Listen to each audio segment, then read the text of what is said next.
বিএনপির ভাইদেরকে একটা কথা বলি, আপনারা হয়তো অনেকে জানেনও না।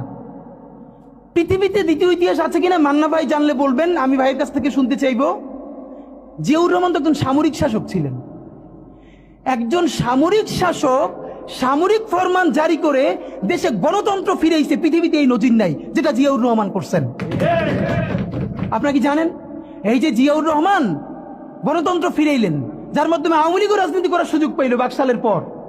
সেটা কিসের মধ্য দিয়ে? তখন তো সংসদ নাই, সংবিধান তো সংশোধনও করা যাইতেছিল না। কিসের মধ্য দিয়ে? জিয়াউর রহমানের সামরিক ফরমানের মধ্য দিয়ে।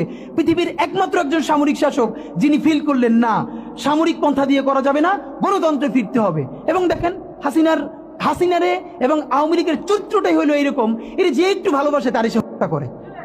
শহীদ প্রেসিডেন্ট জিয়াউর রহমান শেখ হাসিনাকে দেশে আসার অনুমতি দিছিলেন, সুযোগ দিছিলেন এবং বলছে থাক সবাই রাজনীতি করুক।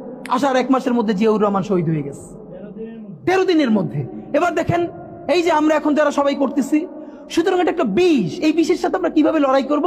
জাতীয় ঐক্যমত্য তৈরি করতে হবে। সুতরাং পলিটিক্যাল পার্টি এবং সবার প্রতি একটা কথা, প্লিজ আপনারা বিএনপিকে শতভাগ কর্নার করে দিন না। বিএনপি এই আধিপত্যবাদ বিরোধী লড়াইয়ের জন্য আমাদের একটা বড় শক্তি। এই শক্তিকে এত বেশি কর্নার করা যাবে না যাতে তারা গিয়ে আওয়ামী লীগের হাত ধরে ফেলে।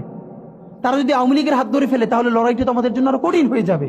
বরং বিএনপির প্রতি আমাদের চ্যালেঞ্জ হলো, যেই বিএনপি বাকশালী সংবিধানের প্রতি প্রেম দেখাবে তারে শহীদ জিয়ার ছবিটা সামনে এনে বলতে হবে যে এই বাকশালী সংবিধান তো জিয়াউর রহমানই ছুঁড়ে মারছিল। বেগম জিয়া বলেছেন এই সংবিধানকে ছুঁড়ে ফেলা হবে। এখন বেগম জিয়ার চেয়েও নতুন বিএনপি আসছে, বেশি প্রেমের বিএনপি। যেই শহীদ প্রেসিডেন্ট জিয়াউর রহমান ইসলামোফোবিক জায়গা থেকে বাংলাদেশের মুসলমান, বাঙালি মুসলমান সব আইডিয়াকে ধারণ করে বাংলাদেশের জাতীয়তাবাদ তৈরি করলেন। এখন একটা নতুন বিএনপি গজাচ্ছে, কেউ চেষ্টা করতেছে পুরো বিএনপিটাকে একটা ইসলামোফোবিক বিএনপি করা। এ কি ভাই? ইসলামোফোবিক বিএনপি সে কোথায় যাবে? সে কি দিল্লি যাইতে চায়? আমাকে আমাদের বিএনপির এক আপা টকশোতে বলল, আমসে তিনি লজ্জায় মরে যান। একটা মেয়ে কিভাবে এরকম একজনের বাসার সামনে বকাঝকা করতে পারে?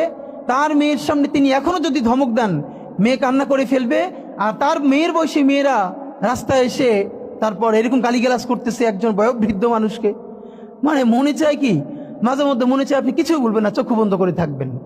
মানে আমি উঠে বলবো করে যে আপনার এই মেয়ে ঠিকই তো আছে, ও তো জুলাইতে রাস্তায় নামে নাই।